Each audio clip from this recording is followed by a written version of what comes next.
Everything you brought into this marriage fits in that suitcase, Niam. Pick it up and go. Dinah Vrale, 61-year-old mother of Ashton, pulled the zipper of the open suitcase apart and lifted a folded blouse from inside. She threw it without hesitation. The fabric struck Nyamahro Vrale, 34-year-old wife of Ashton Vrale, across the left cheek. It landed on the white marble floor of the Whitcap Lodge penthouse suite, beside 3 other garments already scattered there. Monroe Vrale, 64-year-old founder of the Vrale Collection and Ashton's father, stood near the suite's open terrace doors with his arms crossed. He watched his wife throw the clothing without moving to stop her. Ashton Vrale, 38-year-old executive vice president of the Vrale Collection and Nyama's husband of 6 years, stood near the balcony table where Coulter Monroe's attorney had placed 2 documents. Beside Ashton stood Celinda Fost, 32-year-old vice president of brand development at the Vrale Collection. Her hand rested against Ashton's arm. She did not remove it. Nyama pressed 2 fingers to her cheek, where the fabric had struck. The blouse had been weighted by a brass button near the cuff. The mark it left was already warming beneath her fingers. She looked at her husband. "Are you going to let this continue?" Ashton did not meet her eyes. "Don't turn this into something it isn't." Monroe moved toward the table. "Sign the papers, Ashton. The board meets Monday. You cannot walk into that room still attached to a woman who has given this family nothing." Nyama watched Ashton pick up the pen. His hand did not shake. He signed both documents while Celinda watched. What none of them understood, not Monroe, not Dinah, not the attorney holding the folder, not Ashton, who had just ended a 6-year marriage in under 2 minutes, was that the woman standing before them with a mark on her cheek and her clothing on the floor had been keeping their company alive for the past 20 months. Nyamahro was the only daughter of the late Vincent Colbert, a man who had spent 40 years quietly building the largest private hotel infrastructure company in North America. His name was not on billboards. It did not appear in profiles or annual reports. It appeared on property deeds, long-term lease agreements, hotel management contracts, and maintenance facility ownership records that most of the industry never read carefully enough. When Vincent died 3 years ago, he placed everything inside the Colbert Holdings Trust and named Niam its sole beneficiary. She had used her mother's surname since childhood. Her mother, a schoolteacher named Clara Rowe, raised her away from the boardrooms and investor dinners that defined her father's world. Very few people connected Nyamahro to the Colbert name. Ashton had not been one of them. What Ashton knew was that Nyama's father had left her a private trust with hotel-related investments managed by professionals. He had never asked to see the documents. Nyama lived carefully, drove her own car, wore simple clothes, and never used money to announce herself. He had decided the trust was modest, the way some people decide the ocean must be shallow because the surface looks still. What Ashton did not know was that Nyama's trust controlled Meridian Lodge Holdings, which owned 74% of the Vrale Collection's voting shares. And he certainly did not know that 20 months ago, when the Vrale Collection faced a cascade of expiring credit lines, overdue vendor contracts, and a management fee dispute threatening to collapse the company's 2 flagship properties, it had been Nyama who authorized the capital transfer that stopped it. She had done it quietly before sunrise, while Ashton slept beside her. After he had spent 3 hours telling her he didn't know how his father's company would survive the week, she had held him until his breathing steadied. Then she went to her home office and called Tobias Crane, 56, Meridian Lodge Holdings' lead independent director. By morning, the Vrale Collection had a rescuer. Monroe was told only that a private hospitality holding group had agreed to a structured investment on favorable terms. He signed the rescue agreement because he had no choice. He retained his title as founder and public chairman during a protected transition period, a courtesy Niam had insisted on because she did not want the company's employees and guests unsettled by a sudden leadership change. Monroe had spent 20 months believing a nameless investment firm had saved him. He had spent those same months permitting his wife to exclude Niam from family gatherings, allowing his CFO to divert company money toward personal expenses, and telling his son that Niama was holding him back from the life he deserved. He had not connected any of it to the woman standing across the penthouse, with a mark on her face. Dinah opened the suitcase wider and pulled out another blouse. She threw this one harder. It grazed Niama's shoulder before falling. Ruth Ennis, 59, the senior housekeeper who had packed and delivered Niama's suitcase that morning, stepped forward from the doorway. "I can help Mrs. Vrale collect her things," she said. Monroe pointed at her without looking. "One more step and you're cleared out by the end of the day." Ruth stayed where she was. She did not move forward. She did not leave. Odessa Park, 47, the general manager of Whitcap Lodge, stood near the suite entrance. The penthouse had 2 disclosed security cameras on the outer terrace, standard policy for corporate event spaces where executive gatherings were documented. Earlier that morning, before the Vrale family arrived, Odessa had pressed a command on her property management tablet that preserved the full camera recording in a separate off-site archive. Monroe had once ordered footage deleted after a board dinner went badly. Odessa had worked at Whitcap Lodge for 19 years. She understood what she was watching. Ashton set the signed documents on the table and stepped back. He did not speak Nyama's name. He had not spoken it once since she arrived at Whitcap Lodge that morning, believing there was still something worth saying between them. There hadn't been. She had known that within the first hour. She had come to Whitcap Lodge because Ashton asked her to, framing it as a family weekend, a chance to talk without lawyers or pressure. She had known it might be a setup. She had come anyway because she needed to hear what he would say when there was no investor dinner, no corporate event, no audience watching him perform. She had needed one final chance to find out whether any part of the man she married was still reachable. The conversation had lasted 11 minutes. On the first morning, alone on the suite balcony before his parents arrived, she had asked Ashton directly about Celinda. She had found his corporate travel records the week prior. Celinda's name appeared on the passenger logs for 11 private Vrale collection flights over 18 months. On 4 of those trips, their hotel check-ins showed a single suite booked under Ashton's executive account.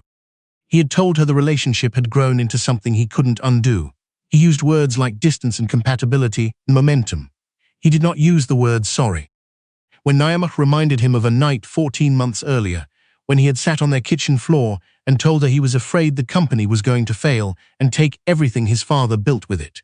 When she had held him for 2 hours while he cried, Ashton said, "You supported me as a spouse.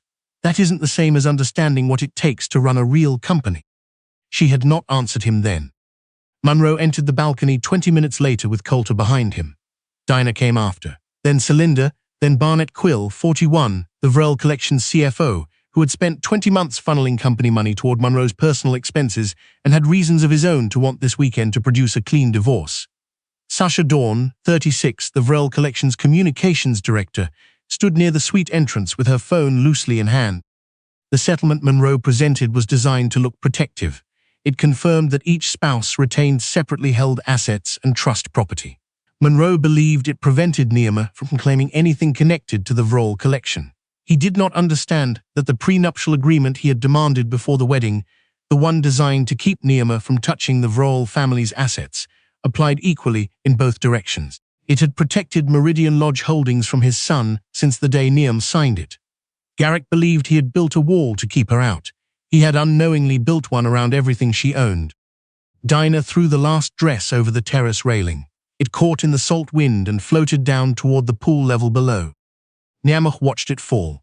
She thought about the hotel lobby in San Francisco where she had first seen Ashton 7 years earlier. A long-term guest had been berating a room attendant over a housekeeping error, his voice carrying across the entire lobby. The attendant had been holding a replacement set of towels and had not fought back. Ashton had been walking toward the elevator. He stopped. He turned around, walked to the front desk, and calmly told the guest manager that he would be checking out if the hotel's standards for staff treatment weren't corrected immediately. He had not known Nyam was nearby. He had not known she was Vincent Colbert's daughter, or that Meridian Lodge Holdings held a silent stake in the property. He had stood up for a woman whose name he didn't know because it was the right thing to do, and he believed no important person was watching.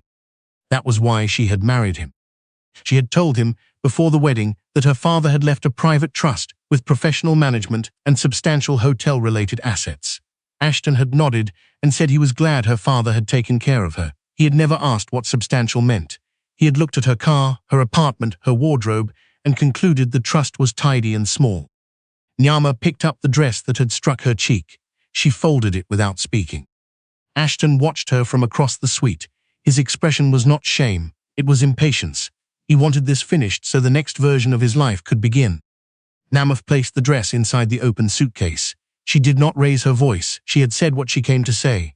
She had heard what she needed to hear. From her jacket pocket she removed a small hotel keycard, the one Ashton had given her on their first trip together, from a property he had managed early in his career. She had carried it for 6 years. She set it beside the signed divorce petition on the balcony table. I needed to understand what you would choose, she said. While all of you were certain I had nothing. Monroe gave a short, dismissive sound. Ashton looked briefly confused, then turned back to Celinda. Odessa led Niam and Ruth through the service corridor. Luz Batista, 28, Niama's executive assistant, was waiting in the delivery lane beside a plain grey car. Niama got in without looking back at the white facade of the lodge. She remained still for the entire drive. When Whitcap Lodge disappeared behind the tree line, she pressed her fingers against the mark on her cheek, still warm, and her shoulders finally came apart. Luz didn't speak. She reached across the console and held Niama's hand for the next 40 minutes. Back inside the penthouse, Dinah raised a champagne flute. Monroe lifted his glass to Ashton's future. Vral collection is finally ours again. He did not know the first audit file had already been completed. Asha Kimura, 45, Niama's attorney, and the only person outside Meridian Lodge Holdings who had known her full identity since Vincent's death, arrived at the private residence within the hour. She set her briefcase down and looked at Niama's face before saying anything professional. Who did that to your cheek? Niama told her. The blouse, the terrace, the dress over the railing, Ruth stepping forward and being threatened with her job, Ash's signature, Celinda's hand on his back. Asha picked up her phone. Don't use the company to punish them for what they did to me, Niama said. Protect the company. Let the evidence decide the rest.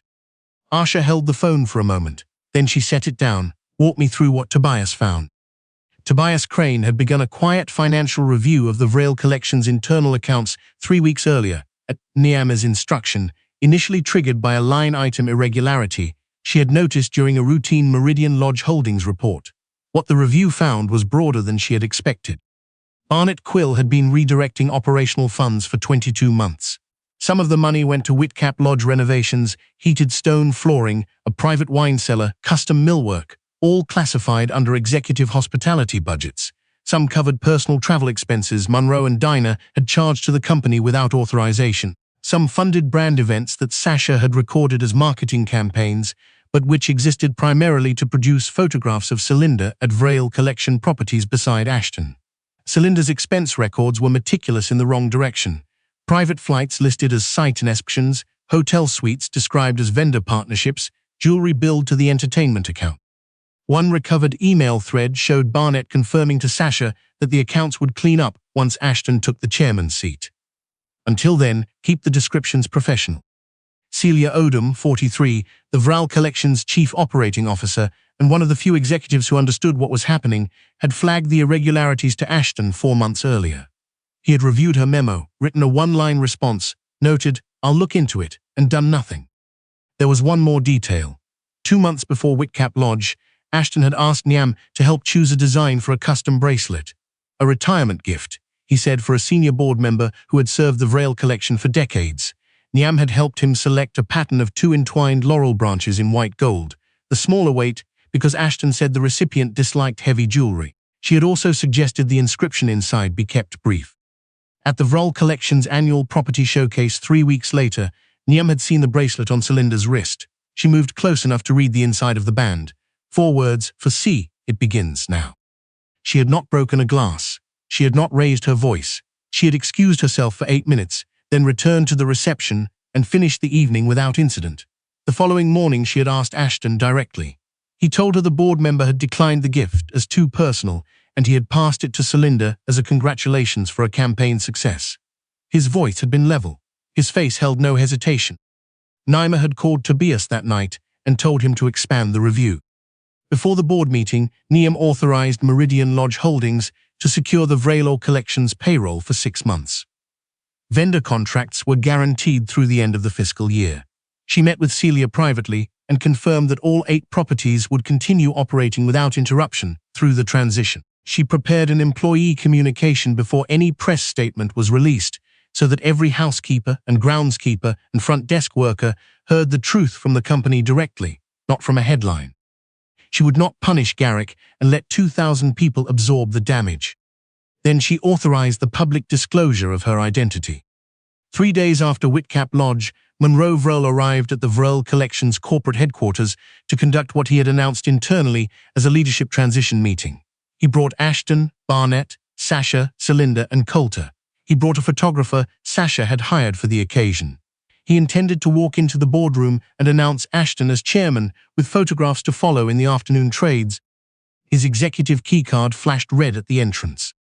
Ashton tried his own, red. Barnett tried his. The reader made a short, flat denial sound and held the light for 2 seconds, as if confirming the decision. Celinda's phone vibrated. She read the notification and went quiet. A building security officer appeared and explained that their access had been suspended and that they were expected in a ground-floor conference room for a compliance meeting. Monroe's voice rose. He explained who he was. The officer confirmed he was aware. He offered to escort them. Monroe refused. Several Vrel Collection staff members who had arrived for the morning shift paused near the entrance. Trade press had been notified of a scheduled ownership announcement. They were positioned near the building's south wing, cameras ready. They were not there for Monroe's family. They were there for Meridian Lodge Holdings. The distinction was about to matter considerably. The boardroom doors at the far end of the atrium opened. Tobias walked out first. Celia followed. 3 independent directors came next. Usher walked beside them. Behind them, Niam. She wore a dark grey suit and low heels. She carried nothing that announced anything. Monroe told her to leave. No one moved to enforce the instruction. Tobias stopped 10 feet from Monroe and spoke to the group. Niam Rowe is the sole beneficiary of the Colbert Holdings Trust, which controls Meridian Lodge Holdings. Meridian Lodge Holdings owns 74% of the Vrel Collection's voting shares. Monroe stared at her for 3 seconds. That is not possible. You signed the rescue agreement 20 months ago, Tobias said. You did not ask who was on the other side of it. Ashton turned toward his wife. You knew the whole time. Your company was failing, Nirma said. 2,000 people would have lost their jobs. I authorized the rescue the same night you sat on our kitchen floor and told me you were afraid of watching everything collapse. The sound Ashton made was not an apology. It was the sound of a man understanding too late the full architecture of what he had signed away. Celia stepped forward. The compliance findings were presented without theater. Barnett's account transfers, Sasha's falsified records, Celinda's expense submissions, and the email threads that contextualized them. Ashton's decision to ignore 4 months of warnings from his own COO. Monroe's unauthorized use of corporate guarantees to support personal property debt. The protected chairmanship that had ended at midnight. An independent director addressed each person in turn. Monroe was informed that his founder's chairmanship had ended under the terms of the rescue agreement. Ashton was suspended pending review. Barnett faced suspension and a formal recovery claim. Sasha's employment was terminated after investigators found a partially edited video she had begun assembling. A clip that cut away the moment Dinah opened Niama's suitcase, removing everything that came before Niama's voice, designed to make her appear aggressive without cause. Sasha had not released it. The preservation notice Usher sent the night of Whitcap Lodge had stopped her, but the draft existed, and it existed on a company device that now belonged to the investigation. Celinda did not speak during the presentation. When her termination notice was read, she looked at Ashton. He was looking at the floor.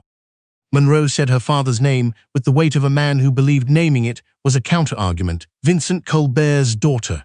And you kept that from us for 6 years. I told Ashton my father left me trust-held hotel assets, Nirma said. He decided what that meant without asking. The journalists near the south entrance had moved into the lobby during the presentation, drawn by Monroe's raised voice and the concentration of unfamiliar faces. Monroe continued speaking. He called it a trap. He called it coercion. He said the rescue agreement had been fraudulently obtained.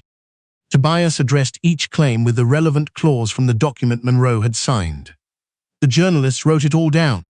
Niamh did not respond to Monroe again. She confirmed with Celia that all properties would open for guests as scheduled, asked Tobias to ensure the compliance findings reached the full board before end of day, and excused herself. As she passed Ashton in the lobby, she saw something cross his face. Not anger, not embarrassment, but a moment beneath both of those, when he finally understood that the night he sat on the kitchen floor was the night she had saved everything he was currently standing in. She stopped walking. They found a small conference room at the end of the hall. You should have told me, he said. I told you what mattered. I told you I loved you. I told you I believed in who you were. You decided everything else.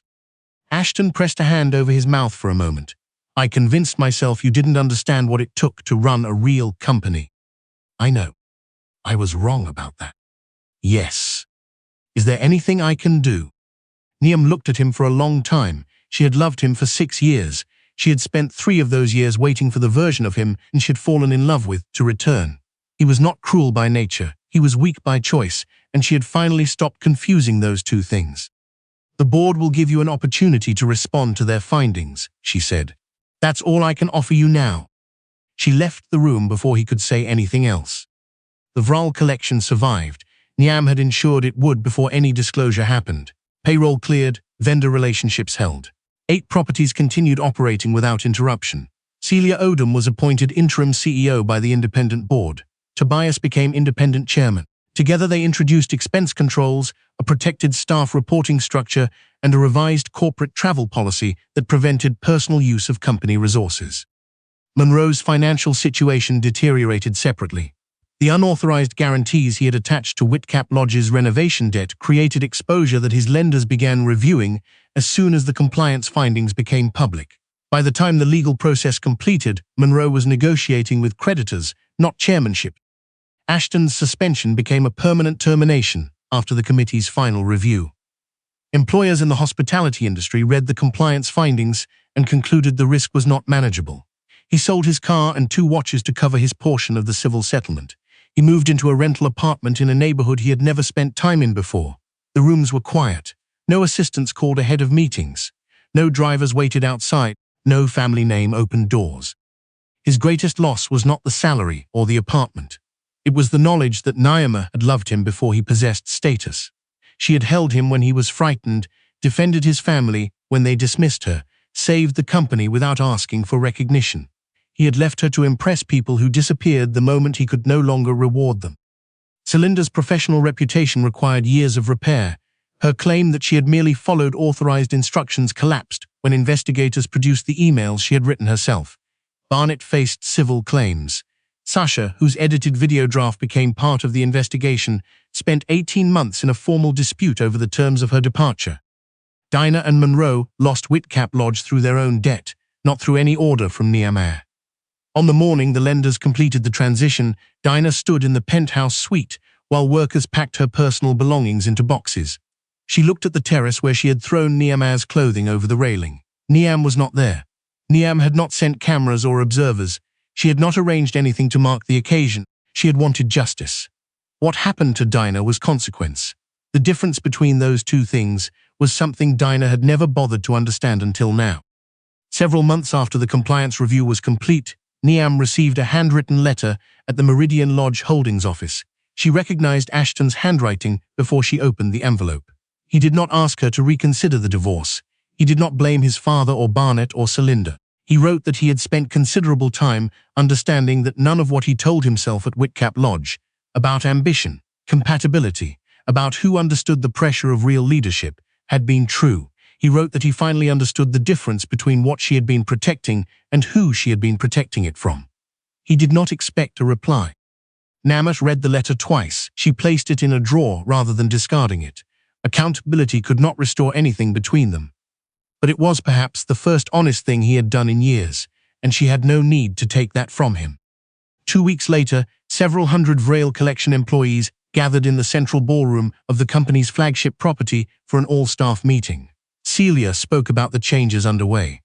Tobias explained the new governance structure. Then a maintenance technician named Darwin, who had worked for the Vral collection for 27 years and had come within 2 weeks of losing his pension.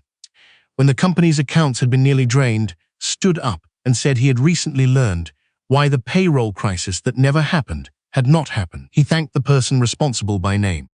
Nyama stood at the edge of the room. She did not move to the front. She did not make a speech. She listened while a room full of people who had never known her name described how her choices had protected their lives. That evening she drove herself to a small rooftop observation deck overlooking the regional airport's north runway, the same place her father had brought her as a child to watch planes climb over the water at dusk. She stood there for a long while in the dark. She was not thinking about the signed papers or the penthouse suite or the mark that had taken 2 weeks to fade completely from her cheek. She was thinking about her father, who had once told her that people who only respected you after learning what you owned had never respected you at all. She understood now, with complete clarity, why she had kept her identity private. Not because the truth would have changed Ashton's treatment of her. It would have, temporarily, and that was precisely the problem, but because his love for her before the truth was the only version of that love that could have ever been real. She had learned, finally and without any remaining doubt, that it hadn't been. She reached into her jacket pocket and removed the small hotel keycard she had placed on the balcony table at Whitcap Lodge and quietly picked back up as she was leaving, when no one was watching. She turned it over once in her hand. Then she set it on the railing, opened her fingers, and let the wind carry it down into the dark below. The flight she had booked for the following morning was a standard commercial ticket on a Vral Collection Partner airline. No corporate car, no company aircraft, no first-class upgrade arranged by an assistant. She would sit in a window seat in the 6th row and watch the runway fall away beneath her and drink bad coffee and feel, for the first time in 6 years, exactly as large as she actually was.